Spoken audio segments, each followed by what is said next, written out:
শেখ হাসিনা নাই, আমাদের প্রধান ব্যারিয়ারটা আমরা সরিয়েছি। আমরা এবার ডিবেট করব, মাঝে মাঝে ঝগড়াঝাটি করব, এই দেশটাকে আমরা ঠিক করবই, ফর শিওর, ফর শিওর। ওকে, খুবই ইন্টারেস্টিং মন্তব্য করতেছেন, পড়ার লোভ সামলাতে পারতেছি না এখন। পড়াটা ঠিক হবে কিনা এটা বুঝতে পারতেছি না, যাই হোক একটু পড়েই ফেলি। আব্দুল কবির মোল্লা, ভারত বাংলাদেশকে স্যাংশন দিয়ে রেখেছে 5 তারিখের পর, এই ব্যাপারটা 3 পণ্ডিত বুঝতে পারছেন না, তাহলে তারা কি আন্ডার সাংবাদিক? ইন্টারেস্টিং। আমি সাংবাদিক না।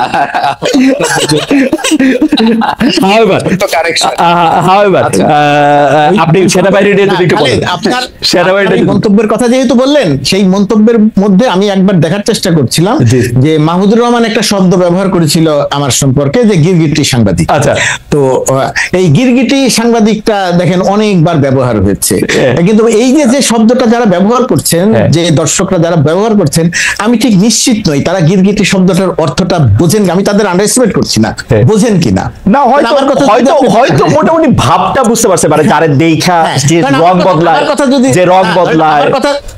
আমার কথা যদি আপনি দেখেন, দেন কোন দর্শকের পক্ষে এটা বোঝা খুব কঠিন আমার রং যে আমি বদলেছি এইটা ভাবার কোনো কারণ নাই। আমি কোনো রং বদলাই নেই, উল্টো মাহমুদুর রহমান লিখেছিলেন, মাহমুদুর রহমান 2007-8 সালের সময়, যে সময় তিনি বিনিয়োগ বোর্ডের চেয়ারম্যান ছিলেন, যে সময় তিনি উপদেষ্টা বা মন্ত্রী প্রতিমন্ত্রী ছিলেন, তখন তিনি ছিলেন ভারতের টাটার সবচেয়ে কাছের লোক, আর এখন তিনি সবচেয়ে বড় ভারত বিরোধী। রং যদি বদলায় সেটা তো মাহমুদুর রহমান না, সেটা তো রং বদলাই, সেটা তো আসলে একটা বিখ্যাত সেইং আছে পলিটিক্যাল সায়েন্সের ক্ষেত্রে, আমরা সেনাপ্রধানের কাছে সেটার মধ্যে ঘটনা হতেছে যে এইটা শেরেবাংলা একে ফজলুলকেও যখন জিজ্ঞাসা করা হলো যে পৃথক ভোটের বদলে আপনি আবার এখন একক ভোটের কথা বলতেছেন, কয়দিন আগে পৃথক ভোটের কথা বলছিলেন, এখন আবার একক ভোটের কথা বলছিলেন, তখন তিনি বলছিলেন যে ঈসার দিনে ঈসা, মুসার দিনে মুসা, এটা বলা যায়, এতে কোনো অসুবিধা নাই। আসলে মানে আমার মনে হয় যে শেরেবাংলা ফজলুলকে আমার বিরাট রাজনৈতিক দার্শনিক মনে হয়, বিশেষ করে তার কথাবার্তার জন্য। মানে আপনি যদি একটু বলতেন যে সেনাপ্রধান এবং সরকার প্রধান দুজনকে খুব যুযুদান মনে হচ্ছে কিনা? আমার কাছে মনে হচ্ছে, আমি প্রথম কথা হচ্ছে আমি সেনাপ্রধানের যে বক্তব্যটা খুব মন দিয়ে দেখার চেষ্টা করেছি, আমি শোনার বলছি না, দেখার। এটা কমিউনিকেশনে বলে, আপনি একটা মানুষের 100% কমিউনিকেশন পেতে হলে উনি শুধু কি বলছেন তা না, উনি কি ভঙ্গিতে বলছেন, তার বডি ল্যাঙ্গুয়েজ, তার ফেশিয়াল এক্সপ্রেশন, সবকিছু দেখতে হয়। আমি দেখেছি, তার মধ্যে ক্ষোভ ছিল, মনে হয়েছে বিরক্তি ছিল, কারণ উনি এবার বিরক্তি ভাষায়ও প্রকাশ করে ফেলেছেন যে তাদেরকে বা সেনাবাহিনীকে আক্রমণের বিষয় করা হচ্ছে বা বিভিন্ন জায়গায় কাদা ছোঁড়াছুড়ি, এবং উনি কয়েকবার এক দফায় রাজনৈতিক দল বা গ্রুপগুলোকে আপনারা বলছেন এবং আরেক জায়গায় সরকারকেও আপনারা বলছেন। বিশেষ করে সরকার যখন এই অপরাধগুলো তদন্ত এবং বিচারের কথা বলছেন, মানে এবং ওনার বক্তব্যের ধরনে, মানে উনি একটা ডিফারেন্ট এন্টিটি। এবং এটা শুধু এখন না, আমি একটু পেছনেও যদি যাই, প্রথম যখন রয়টার্সকে তিনি ইন্টারভিউ দেন, তখন তিনি বলেছেন, যেটা উনি এখানে রেফার করেছেন, উনি বলছেন আমি 18 মাসের মধ্যে নির্বাচনের জন্য সরকারকে সাহায্য করছি। দ্যাটস ভেরি ইন্টারেস্টিং এই কোটটা, তাই না? আমাদের একটা সেনাপ্রধান আদতে উনি সরকার থেকে আলাদা করতে পারছেন, উনি অধীন। তবে আবার আমি এভাবেও একটু দেখতে চেয়েছি যে আমাদের আসলে একটা ভিন্ন পরিস্থিতি এখন আছে, যেখানে সেনাবাহিনীর সম্ভবত আমরা ধরে নিতে পারি কিছুটা ডিফারেন্ট একটা অবস্থান আছে। তো যাই হোক, তার এই বক্তব্য যখন হলো নির্বাচন বা সবকিছু নিয়ে, আমি প্রধান উপদেষ্টাকে যখন জিজ্ঞেস করলো বিবিসি বাংলার পক্ষ থেকে, বিশেষ করে যখন কাদা ছোঁড়াছড়ি নিয়ে সভরেন্টি আমাদের কোনো হ্যাম্পার্ড হতে পারে কিনা, একটা পর্যন্ত স্বীকারও করলেন, which is very right। আমরা এই ক্রাইসিসের সময় যদি প্রচুর নিজেদের মধ্যে বাদানুবাদ এবং সংঘাতে জড়িয়ে পড়ি, সেটা সমস্যা হবে। কিন্তু আমি খেয়াল করলাম আমাদের প্রধান উপদেষ্টা শুরু করেছেন একটু বিরক্তি দিয়ে, যে তার বক্তব্য এন্ডোর্স করা বা না করা কোনো ব্যাপার না, এখানেও কিন্তু জি আমার মনে পড়েছে নিশ্চয়ই। আমার মনে হয় যে আপনার বিশ্লেষণের পরিপ্রেক্ষিতে আমি একটু জনাব গোলাম মুর্তজাকে শুনতে চাইবো যে সরকার প্রধান এবং সেনা প্রধান কি আসলে মানে আমি কি বলবো, তারা দুই জায়গা থেকে বাংলাদেশকে দেখতেছেন কিনা, দুইটা ভিন্ন ডাইমেনশন থেকে। সেনাপ্রধান খুব সহজেই ডক্টর ইউনূস বলতেছেন, শেখ হাসিনা বলতে পারতেন আসলে। এই যে সেনাপ্রধানের যে বক্তব্যের যে ব্যাখ্যাটা বা যে কথাটা আপনি করলেন বা যে ব্যাখ্যাটা জাহিদ ভাই দিলেন, এই জায়গাটাতে এটা ভাবার খুব বড়ভাবেই সুযোগ আছে যে দেখেন, সরকারের অংশ সেনাবাহিনী না, স্বাভাবিকভাবে সেনাবাহিনীর জায়গায়, এটা একটা ব্যাপার। আর এর বাইরে সামগ্রিকভাবে বাংলাদেশ, সেই বাংলাদেশের একজন প্রধানমন্ত্রী বা প্রধান উপদেষ্টা, তার আওতায় তো সবাই, সেনাবাহিনী তো তার বাইরে না, সেনাবাহিনী তো তার ভেতরে। সুতরাং সেরকম একটা জায়গা থেকে সেনাপ্রধান যখন ওই বাচন ভঙ্গিতে যখন বোল্ডলি বলেন 18 মাসের মধ্যে নির্বাচন, আপনারা এটা পারছেন না, আপনারা হানাহানি করছেন, আমার কাছে মনে হয় যে সেনাপ্রধান এই কথাটা বলতে গিয়ে সেনাবাহিনীকে এবং সেনাবাহিনী প্রধান নিজেকে একেবারে সম্পূর্ণ সবকিছু থেকে আলাদা করে তারপরে কথা বলছে। কিন্তু বিষয়টা তো তা নয়। বাংলাদেশের যে 16 বছরের শাসন, বাংলাদেশের যে 16 বছরের সন্ত্রাসী শাসন, সেই সন্ত্রাসী শাসনের সঙ্গে কি সেনাবাহিনীর একটা সম্পর্ক ছিল না? নির্বাচনগুলোর সময় কি 2014, 2018, আবারও বলি, এই সেনাবাহিনী তো পরিবর্তিত সেনাবাহিনী। এই সেনাবাহিনী তো শেখ হাসিনা কথায় গুলি করে নাই। এই সেনাবাহিনী তো শেখ হাসিনাকে, এটা শেখ হাসিনার কথায় গুলি করে নাই, এটা আমিও মনে করি এবং আমি সেই প্রশংসা একাধিকবার করেছি। একই সঙ্গে এটাও আমাদের মনে রাখতে হবে যে সেনাবাহিনী যখন মাঠে নামে প্রথম একদিন দুই দিন, কমপক্ষে একদিন সেনাবাহিনীও গুলি করেছে, সেনাবাহিনীর গুলিতেও মানুষ মারা গেছে সংখ্যায় কম। তারপরে গিয়ে সেনাবাহিনী গুলি করে নাই, এর জন্য সেনাবাহিনী প্রশংসিত হয়েছে। আপনি দেখবেন ছাত্র জনতা রাস্তায় নেমেছে, সেনাবাহিনীকে নিয়ে উল্লাস করেছে। এখন এই উল্লাসের পাশে সেনাপ্রধান এই কথা বলার পরে এবং জাতিসংঘের মানবাধিকার হাই কমিশনার যখন কথা বললেন যে আমরা সেনাবাহিনীকে বলেছিলাম যদি এখানে শক্তি প্রয়োগ করতে আসা হয় তাহলে আর শান্তি মিশনে নিয়োগ পাবে কি পাবে না, এরকম একটা বক্তব্য যখন আসলো, আপনার কাছে মনে হয় না যে ভলকার টুর্ক আসলে এই কথাটা যখন বলেছেন তখন তিনি আসলে সত্য গ্রাউন্ডটা দেখেছেন কিনা? বাংলাদেশ যদি এখন বলে আমরা শান্তিরক্ষা মিশনের ট্রুপ পাঠাবো না, বিপদে শান্তিরক্ষা মিশন পড়বে, পৃথিবীর খুব কম দেশই ওরকম একটা কঠিন অ্যাসাইনমেন্টে তাদের সোলজারে পাঠায় এবং এত বেশি বেতনও কিন্তু দেয় না। মুর্তজা ভাই, এত বেশি বেতন কিন্তু দেয় না। এটার খালেদ, এটার দুইটা দিক আছে। বাংলাদেশ ছাড়া, বাংলাদেশ যে পরিমাণ যে সংখ্যায় শান্তি মিশনে যায়, এখন পর্যন্ত জাতিসংঘের কাছে এর কোনো বিকল্প নাই। বাংলাদেশ না গেলে নিঃসন্দেহে বিপদে পড়বে, নাই বিপদে, একটা দিক। আরেকটা দিক হচ্ছে এই শান্তি মিশনে যাওয়ার ক্ষেত্রে একেবারে সিপাহী থেকে শুরু করে উপর পর্যন্ত যেভাবে আছে, এবং আপনি যেটা বলছেন যে অনেক টাকা দেয় না, সামগ্রিকভাবে যে বেতন, যে সুযোগ সুবিধা, তার চেয়ে অনেক বেশি টাকা পাওয়া যায়, জীবনের ঝুঁকি নিয়ে মানুষ সেখানে যায়। সেই কারণে শান্তি মিশনে যাওয়াটা আমাদের সামরিক বাহিনীর এখন একটা বড় জায়গা, সুতরাং সবাই প্রত্যাশা করে যে আমি সেই জায়গাতে যাব।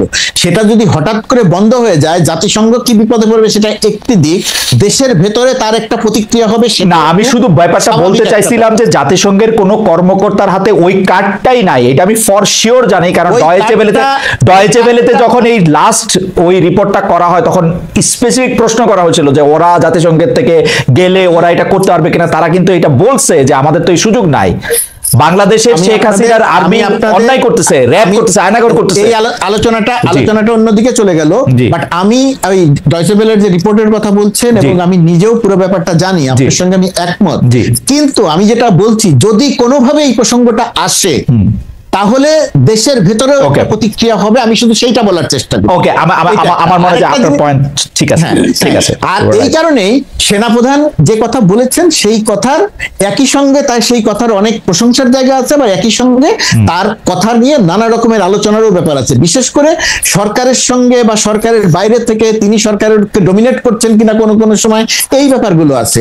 যেমন ওই সময় ধরেন আরেকটা জিনিস খুব গুরুত্ব দিয়ে আলোচনা হয়েছিল, সেনাপ্রধান যে দায়িত্ব নিয়ে যে বোল্ডলি কথা বললেন, সেনাপ্রধান যদি একবার শুধু বলতেন যে 626 জন ক্যান্টনমেন্টে আশ্রয় নিয়েছিল, সেই 626 জন গেল কোথায়? আমার কাছে এই জায়গাতে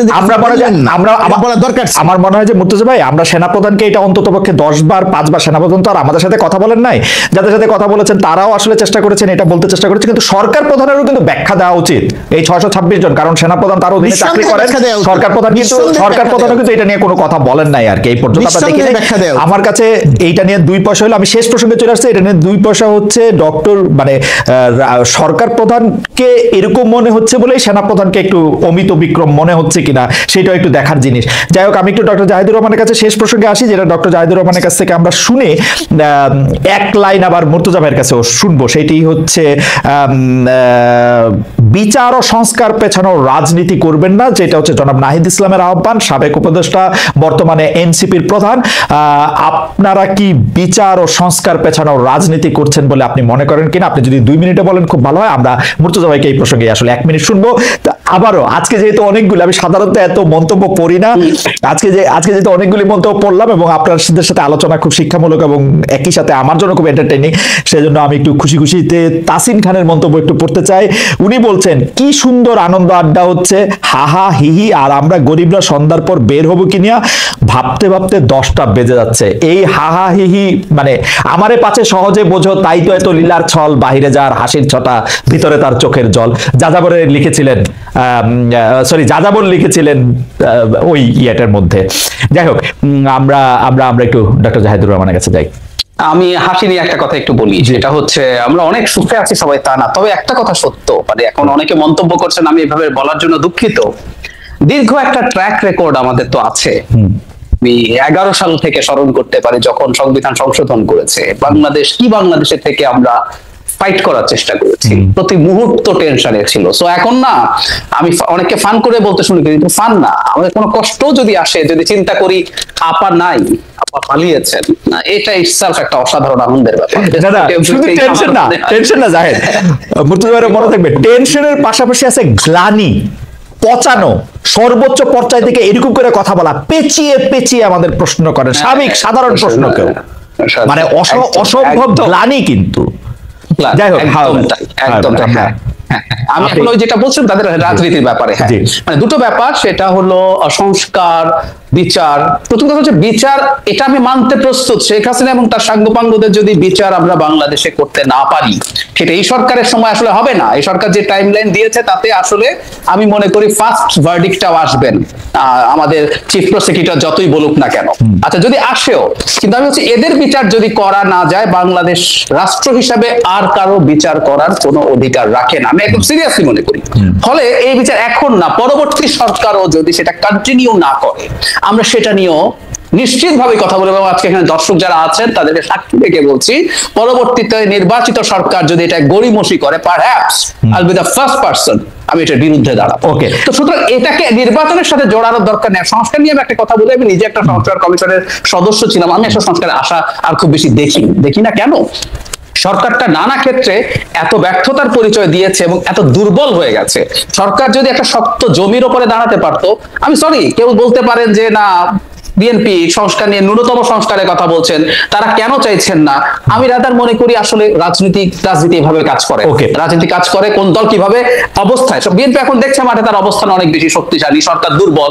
এবং আমি বহু মানুষকে দেখছি নির্বাচন চাইতে, এটা শুধুমাত্র খুবই খেটে খাওয়া মানুষের সংকট হয়েছে তা। আমি ব্যক্তিগতভাবে কয়েকজন ব্যবসায়ী আমাকে বলেছেন যে তারা আর পেরে উঠছেন না, নির্বাচন ছাড়া অর্থনীতি ভালো হবে না। আমার মনে হয় না সংস্কার খুব বেশি কিছু হতে যাচ্ছে। ব্যবসায়ীদের বলার মধ্যে অবশ্য নানা ধরনের কাহিনী থাকে, নির্বাচন ছাড়া অর্থনীতি ভালো হবে না, কারণ তারেক সাহেব আমাকে চিনে।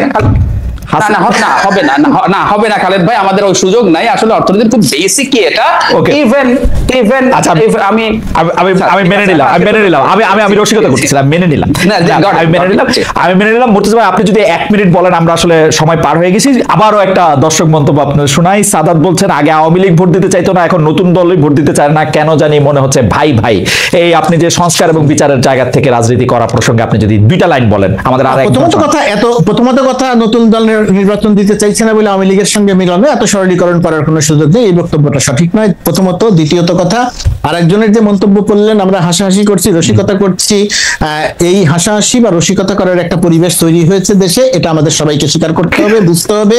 ওই ভদ্রলোক যিনি মন্তব্য করছেন, তিনি যে নির্দ্বিধায় মন্তব্য করতে পারছেন, আমাদেরকে যে গালাগালি করতে পারছেন, ডক্টর ইউনূসকে গালাগালি করতে পারছেন, তার কারণ তিনি জানেন যে তার গুম হওয়ার আর কোনো সম্ভাবনা নাই, কারণ তিনি জানেন না।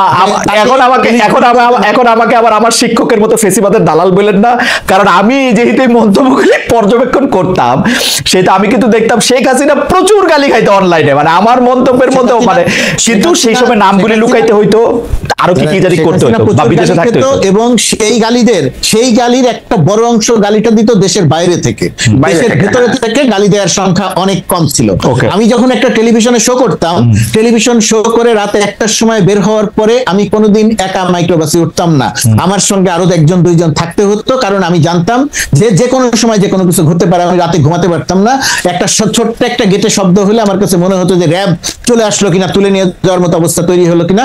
বাংলাদেশে এখন অনেক আতঙ্ক আছে। আমরা কিন্তু যিনি বলছেন যে ফ্যাক্ট রিমেন্স যে আমরা আসলে আগের চেয়ে অনেক ভালো পরিস্থিতিতে আছেন, এটা আপনি মনে করতেছেন, কিন্তু আমার আমার অনেক সংকট আছে, ডেফিনেটলি আমরা অনেক ভালো পরিস্থিতি, আমার সংবাদ মাধ্যমের অনেক আতঙ্ক অনেক কম এখন, মুর্তজা ভাই অনেক রকমের সমস্যা আছে, কিন্তু তারপরে মুর্তজা ভাই আমার একটু ভাই আমি এক মিনিট আচ্ছা, আমি শুধু এটা বলে রাখি যে মুর্তজা ভাই, আপনার ডক্টর জাহেদেরও আমি দেখেছি যে তিনি মানে আমাদের অনেক শ্রদ্ধাভাজন মানব জীবনের সম্পাদক মতিউর রহমান সাহেব বলছেন যে এই সরকারের মধ্যে কি কারো কোনো অসুবিধা নাই, কারো কোনো উপদেষ্টা নিয়ে তো কখনো কোনো এরকম বাইর হয় না। যাই হোক, জাহেদ এক সেকেন্ডে যদি একটু বলে।